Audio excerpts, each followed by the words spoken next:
Olá pessoal, tudo bem? Na aula de hoje a gente vai resolver a equação de estados, tá? Então não vai ser apenas a representação dos espaços-estados, mas vamos encontrar a equação para um desses estados, desse circuito buck-boost, que é um conversor CC-CC, tem uma fonte de tensão contínua, um diodo, um indutor, um capacitor e uma resistência. Eu já deixei o circuito reduzido porque ele é bem extenso, daí eu vou explicar a resolução e depois vocês podem fazer ele novamente para entender. Tá? Então, as equações do circuito são essas. A tensão V de T, que é a tensão do capacitor, mais LDI dt, que é a tensão no indutor, vai ser igual a Vin vezes dt. dt é a razão cíclica da chave S, ou seja, ligando e desligando essa chave, quanto tempo ela permanece ligada ou desligada, vai ser a porção da tensão Vin que vai ser levada para esse ponto, que vai ser igual a L di dt e C V de T. Certo? Então, nessa tensão, nesse ponto aqui, a gente tem essa tensão com uma parcela que é dada pelo acionamento e o desacionamento dessa chave. Tá? E a outra equação do circuito, onde a gente vai equacionar a corrente de T, tá? Ela vai ser igual a CdV dt, que é a corrente no capacitor, mais V sobre R, que é a tensão sobre o capacitor sobre o R. Tá? Então, os nossos estados são a corrente no indutor, a tensão do capacitor, que são as variáveis que podem ser derivadas, e dt, que é a razão cíclica de S, é a nossa entrada. É o parâmetro que está variando na entrada, porque a tensão aqui é constante. Tá? Então, vamos obter a representação no espaço de estados. Então, no espaço de estados, a gente tem as variáveis dos estados, que seria Q1' e Q2'. Eu chamei aqui Q1 de V de T e Q2 de I de T. Certo? E a gente vai expressar na matriz A Q1, Q2 de T, ou seja, a gente vai expressar o V' de T e o I' de T em função de V de T e I de T e o X de T, pela uma matriz A e uma matriz B. Aí isso eu fiz no exercício anterior que está na playlist, o link também está no Moodle, vocês podem verificar. Então como é que eu vou reescrever isso aqui? Então Q1 bolinha ou Q1', eu prefiro falar Q1', vai ser o V' de T, que está nessa equação aqui. O que ele é? Ele vai ser igual a o I de T, tá? Que é o Q2, o I de T é o Q2, dividido por C, o C vai passar dividindo para o outro lado, e mais o Q1, que é o próprio V de T, que vai passar para o outro lado e vai estar dividido por RC. Então fica menos 1 RC V de T, menos 1 sobre C I de T. Essa é a expressão do VT', ou seja, a derivada da tensão no tempo. Tá? Já o IT', a gente consegue calcular por essa expressão aqui. Ela vai se dar por menos 1 sobre L V de T. O V de T passa para o outro lado e vai ser dividido por L. E ele tem uma parcela Vin sobre L x de T. Tá? Porque a gente viu aqui que a derivada de I de T depende da entrada. Já a derivada da tensão é independente da entrada, por isso tem esse termo igual a zero. Então essa é a representação no espaço de estados para esse circuito. Tá? Agora dando alguns valores. R igual a 1/3, C igual a 1/3 de ohm, C igual a 1 farad, L igual a 0,5 Henry e a tensão de entrada 12 volts. Vamos avaliar a estabilidade. Como é que se faz para avaliar a estabilidade? A gente constrói a matriz A e a matriz B, substituindo os valores nessas expressões, e calcula os altos valores da matriz. Tá? Para calcular os altos valores da matriz, a gente tem que fazer lambda I, que seria a matriz de identidade multiplicada por I, menos A, calcular o determinante desse lambda I menos A, igual a zero. A gente teria uma equação de segundo grau e encontraria os autovalores. Essa é uma maneira de se fazer. O que eu prefiro fazer é colocar no MATLAB, vocês têm essa ferramenta, ou a HP. Eu escrevi aqui a matriz A, menos 13 e 1, que é a primeira linha, ponto e vírgula, menos 2 espaço 0, a segunda linha. O A, então, virou essa matriz. E se eu uso o comando EIG de A, eu consigo os autovalores de A. Então, lambda 1 e lambda 2, menos 2 e menos 1, eles têm parte real negativa. Então, a estabilidade do sistema, dá para se dizer que o sistema é estável. Certo? Agora, a gente vai obter a matriz dinâmica do sistema. Tá? Então, essa seria a matriz dinâmica EA de T. Se vocês olharem no módulo da disciplina, tem esse equacionamento na aula da professora Lucila, aula 9, parte 2. Tá? E a matriz A dinâmica seria lambda 1 de 0, 0, lambda 2. O que a gente pode fazer é diagonalizar essa matriz, tá? De modo que a gente tem o vetor de estados Q, EAD de T, Q na menos 1, vai ser igual a EA de T. Tá? Então, como é que a gente faz essa diagonalização? O EAD a matriz EAD, então, ela é o E elevado lambda 1 e lambda 2, são os autovalores da matriz. Então ficou E na menos 2T e E na menos T, que são os autovalores calculados aqui, tá? Anteriormente. Aí agora a gente vai fazer a diagonalização encontrando os autovetores para cada uma desses autovalores. A gente vai formar então essa matriz Q e depois calcular Q na menos 1. Então fica a dúvida, mas se eu considerar, por exemplo, que o menos 1 é o meu lambda 1 e o menos 2 é o lambda 2. Não tem problema, na hora de fazer a diagonalização, as matrizes vão, as colunas da matriz Q vão estar invertidas. Então, se vocês considerarem o contrário, que E na menos T e E na menos 2T, não tem problema, porque no resultado de Q vai estar invertido. Vocês vão encontrar 1 e 2 e depois 1 e 1. Tá? Como é que a gente faz para encontrar essa matriz Q? Tá? A matriz Q ela é composta por uma coluna Q1 e uma coluna Q2. Tá? Então, a matriz Q ela tem a mesma forma da matriz A, ou seja, ela é 2 por 2. E a gente pode calcular daí o Q1 e o Q2. O Q1 vai ser lambda I menos A vezes Q1 igual a 0. E para calcular o Q2, a gente usa o lambda 2 vezes I, que é a matriz de identidade, menos A, vezes Q2, que seria essa matriz com uma coluna e duas linhas.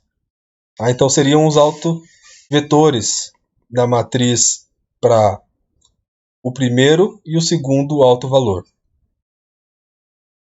Certo? Então, para encontrar o Q1, a gente multiplica o autovetor menos 2 pela matriz I, de dimensão igual à matriz A, ou seja, 2 por 2, ficou menos 2, 0, 0 e menos 2, menos a matriz A, que está calculada aqui, menos 3, 1, menos 2 e 0, vezes Q1, 1 e Q1, 2 tem que ser igual a 0.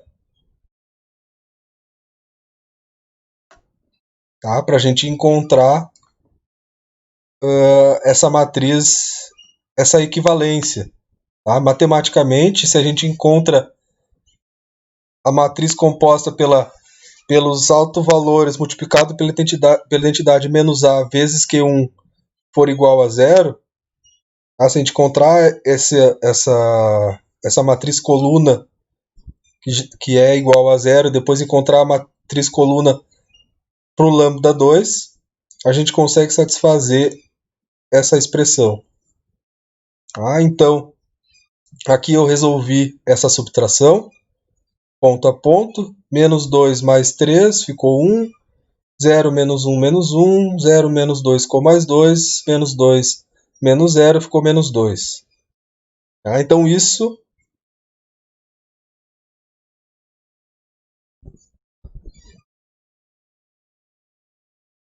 tá? Aqui é vezes, né? Vezes Q1, Q12 tem que ser igual a zero. Então vai ficar 1 vezes Q11 menos 1 vezes Q12 igual a zero. Então, isso significa que Q11 é igual a Q12.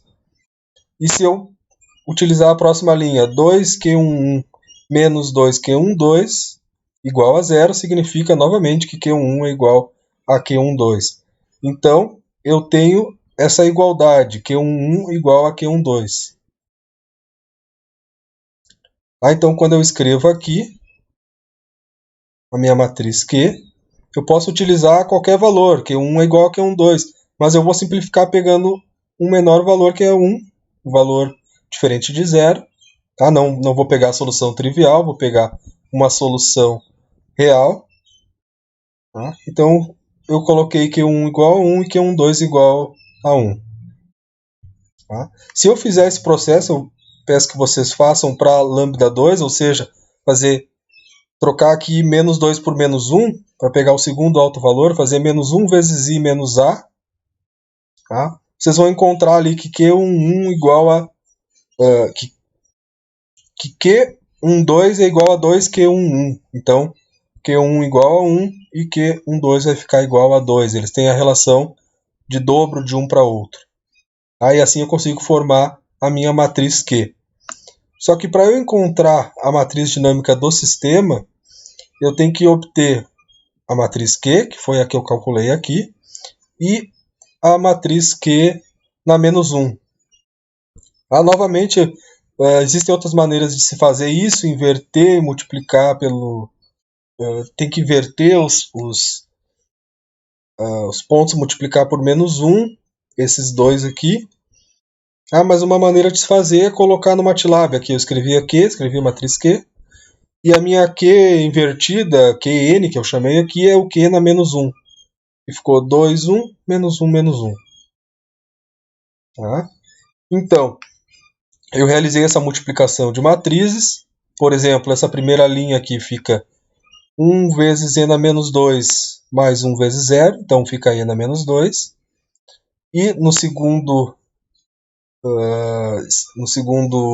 segunda coluna, na linha 1, eu tenho 1 vezes 0 mais 1 vezes e na menos t, ou seja, e na menos t. Aqui embaixo, de maneira similar, eu consigo 1e na menos t e o 2 vezes 0, depois 1 vezes 0 e 2e na menos t. Então, uma matriz 4x4 vezes 4x4 resulta em uma matriz 4x4. E agora eu multiplico essa matriz por essa. Agora, por exemplo, nesse primeiro espaço, eu tenho 2 vezes e na menos 2t mais menos e na menos t. Então, eu tenho 2e na menos 2t menos e na menos t. Nesse caso aqui, eu tenho dois termos se somando, porque eu não tenho mais... na multiplicação anterior, eu tinha um termo igual a zero. Então, ficava apenas um termo em cada espaço. Aqui eu tenho a soma de dois termos, que quando eu multiplico aqui, eu tenho que somar e na menos 2t e menos e na menos t. Realizando esse procedimento, eu chego a essa matriz dinâmica, E na A de t. Para que eu calculo tudo isso, então? Por exemplo, se eu quiser encontrar um dos estados, a equação de um dos estados no tempo, o v de t. Essa foi uma questão de uma prova semestres atrás. Então, nesse conversor CCCC, para uma corrente inicial I de 0 igual a 1 ampere, V de 0 igual a 1 volt e dt igual a zero, ou seja, a chave está aberta o tempo inteiro. A resposta natural, então, do estado V de t. Tá? Como que eu vou calcular isso? Essa equação também foi deduzida em aula. Tá? E para calcular o V de t, eu tenho que calcular o Q1 de t, que vai ser o E na t, que é a matriz dinâmica, Q1 de zero, tá? Mais a integral E na A de t menos tal, bx de t dt. Como a entrada é igual a zero, não precisa calcular essa integral nessa questão. Tá? Apenas considerar o termo dependente da resposta natural. Então, o V de t, tá? A gente vai pegar a primeira linha da matriz dinâmica, tá? Que vai estar relacionada com o estado Q1, que é o V de t, a segunda linha é o estado Q2, e vai multiplicar pelo Q1 de zero. Tá? O Q1 de zero,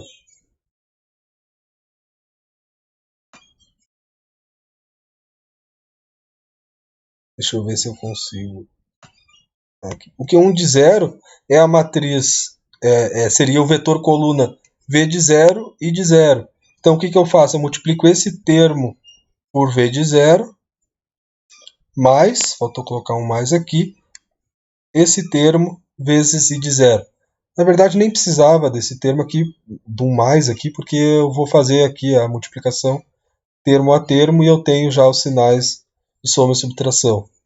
Então, o que eu tenho aqui? 2e na menos 2t vezes o v de zero. V de zero é 1. Então, vai ser 2e na menos 2t menos e na menos t. Menos e na menos 2t mais e na menos t, porque o i de zero também é igual a 1. Ou seja, eu corto menos e na menos t com mais e na menos t e subtraio 2e na menos 2t com menos e na menos 2t. Aí encontro a minha V de t para t maior do que zero quando a chave está aberta. Tá? Então, só recapitulando, esse exercício é longo, por isso que eu já deixei a resolução, porque até para eu escrever levou bastante tempo. Eu não queria fazer o upload de um vídeo muito pesado. Tá? Mas a gente tem esse circuito, as equações que descrevem os estados. A gente obteve então a representação do espaço de estados, relacionando as derivadas com os estados, as derivadas dos estados com os estados e com a entrada, substituiu os valores, encontrou a matriz A, a matriz B, calculou os autovalores da matriz A para verificar a estabilidade. Então, essas exponenciais depois da matriz dinâmica, que são e na menos 2t e e na menos 1t, tá? Elas têm parte real negativa, então no tempo infinito tende para zero. Tá? Se tivesse parte real positiva, seria instável o sistema. E depois a gente calculou a matriz dinâmica do sistema, que seria justamente o E elevado na matriz dos altos valores. Então, E na menos 2t, 0, 0E na menos t. E depois a gente faz a diagonalização encontrando as matrizes, os vetores colunas que resultam na multiplicação de lambda i menos a, tá, por esse vetor coluna igual a zero. De modo a encontrar, então, a matriz dinâmica do sistema, a primeira linha relacionada a Q1 e a segunda linha relacionada a Q2, para depois conseguir encontrar a equação de um dos estados. Aqui eu estou calculando o V de t, considerando as condições iniciais. Então, só recapitulando o que foi feito, a gente partiu do circuito para a representação em espaço de estados e depois na solução da equação de estados. Certo? Então, qualquer dúvida me procurem nos comentários ou no meu e-mail. Tá? Fiquem à vontade, no Slack também estou lá para responder as questões de vocês. Grande abraço Nas próximas aulas vamos falar então de Fourier.